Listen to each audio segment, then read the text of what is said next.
Yo, what's going on guys, HyperX here. Welcome back to another video for Elden Ring, and today patch 1.04 has just dropped. Make sure you update your game if you want to take advantage of these new changes, because some of them are pretty massive. They have buffs and weapons, they have nerfs and stuff, they've buffed some spells, incantations. As is always the case, there are bug fixes, there are balancing changes, all that good stuff. So in this video, I want to go through some of the most noteworthy ones, and of course we will be following up later on with some additional videos. So if you guys want to know more about the patch, then let's get started. If you guys do enjoy this, a like would be super appreciated. Let me know in the comments down below how this patch has affected you. Has it made your build better? Has it made it weaker? What are you thinking of doing post-patch? Of course, if you guys want to check out the full patch notes, I will link them down below. And of course, don't forget to keep it locked for plenty more Elden Ring. So to begin with, first things first, before we go any further, it is worth noting, if you want to take advantage of some of these balance adjustments, you will need to perform the following action. They called it out in the patch notes. They said, players will need to perform any of the following actions for the changes to be reflected. This is required only once, and new characters created after this update will of course not require this action. You will either need to level up your character, you will need to activate Godric's Great Rune, you will need to re-equip any equipment, i.e. armor, talisman, which grants bonus stats to either strength, dexterity, vigor, endurance, intelligence, faith, or arcane. So basically, if you want to take advantage of some of the balance adjustments, then yeah, make sure you do one of those things. Easiest thing would probably be activate Godric's Great Rune, or simply just re-equip items, because I know that some people do not want to level up. Some of you want to stay at a fixed level because of PvP, so just make sure you do some of those. If you forget to do that, you might be like, I don't feel a difference, and that might be because they haven't taken effect. Anyway, on that note, balance adjustments. One of the awesome ones for those of you guys that are strength boys, fans of Colossal Weapons, they've increased Colossal Swords and Colossal Weapon attack speed and lowered their recovery time. This does not, of course, include jump attacks. They've also increased the two-handed attack damage of Colossal Swords and Colossal Weapons. Again, not for jump attacks.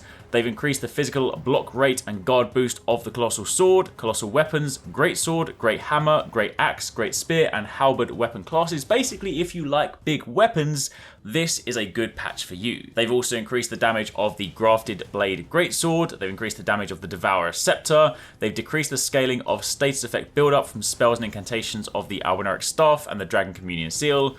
They've decreased the effect of the Great Shield Talisman for weapons with high block rate. Do need to do some testing on that one. Be interesting to see if that, of course, potentially removes the ability to have 0 stamina loss on blocking with that certain shield. But of course, on top of that, they've also shortened the length of the Madness Afflicted animation. They have lowered the speed of Madness build-up recovery, and they've slightly increased the FP and stamina growth rate at lower levels. So it is worth noting, that's the part that has the asterisk on. That may well be the individual part that you need to, of course, either level up, activate the rune, or re-equip any equipment. It might not necessarily apply to absolutely every single change, but regardless, it doesn't hurt to just re-equip your stuff to make sure it's taking effect.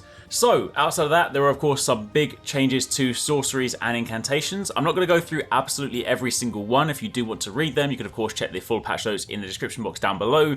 But for a lot of these, they have had an adjustment to their cast speed. Sometimes they have increased the cast speed, which of course does sound like a nerf, but they have then decreased the recovery time, so of course making you a little bit less vulnerable on the other side of things. Things like Crystal Barrage, Gavel of Heimer, both of those have had that effect. Things like Rock Blaster have had decreased recovery time, and also allowing the caster to more easily withstand enemy attacks whilst casting.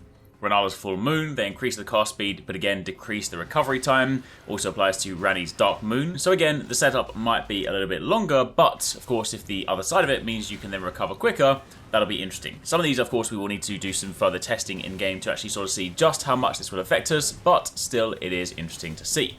For things like the Ancient Dragon's Lightning Spear, they decrease the FP and the stamina cost, and they increase the cast speed and again decrease the recovery time, allowing the caster to more easily withstand enemy attacks whilst casting. For Landseek's Glaive, they decrease the FP and the stamina cost again, but also increase the cast speed and decrease the recovery time. For Blood Boon, they increase the damage, increase the cast speed, but did decrease the effect startup time, and again also decrease the recovery time. Scarlet of Aeonia, again increased the cast speed, decreased the recovery time, and allowed the caster to more easily withstand enemy attacks while casting. So that does seem to be the pretty standard thing across the board for a lot of these skills.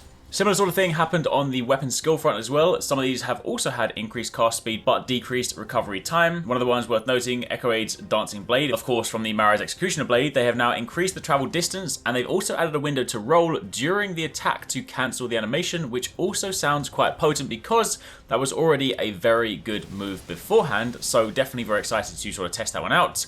For the Moonlight Greatsword, I know this is a weapon that a lot of people love. They decreased the FP cost. They did, however, increase the cast speed and decrease the recovery speed.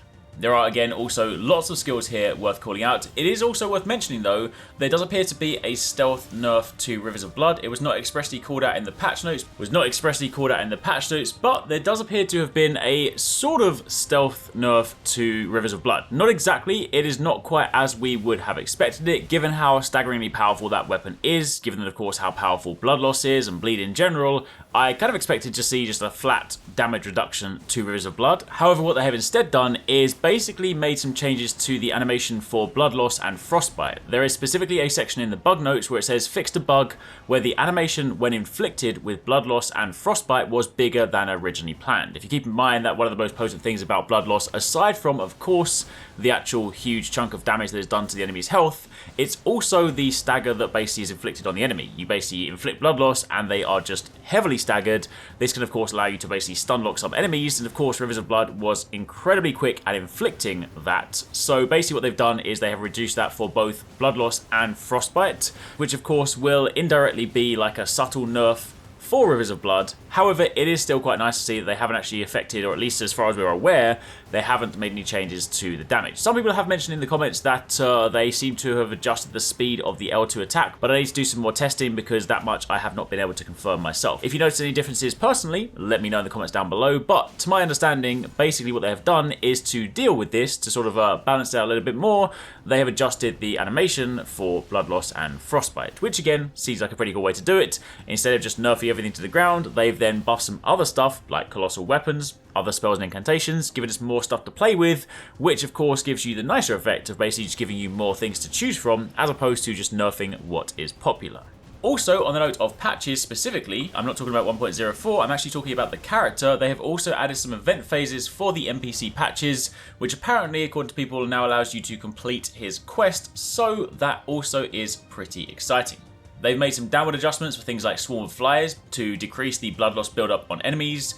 The Flame of Frenzy, they've decreased the madness build-up on enemies, and the Frenzied Burst, they've also decreased the madness build-up on the enemies. And they then have a ton more bug fixes. So basically, top level, while again there are lots of things I want to speak about in a more granular manner, which I'll be doing in following videos, the main sort of top level summary is that Colossal Weapons seem to have had some nice buffs, of course increasing their damage. Some of these spells and incantations have also been sort of buffed across the board. Admittedly, some of them are longer to cast, but they have also improved the recovery. So there do seem to be some nice changes and lots of exciting things to test out. So, for the time being, that's pretty much it. Again, if you want to check out the full patch notes, click the link in the description box down below. If you missed our most recent videos, be sure to click on one of these ones, and be sure to keep it locked on the channel for plenty more Elden Ring.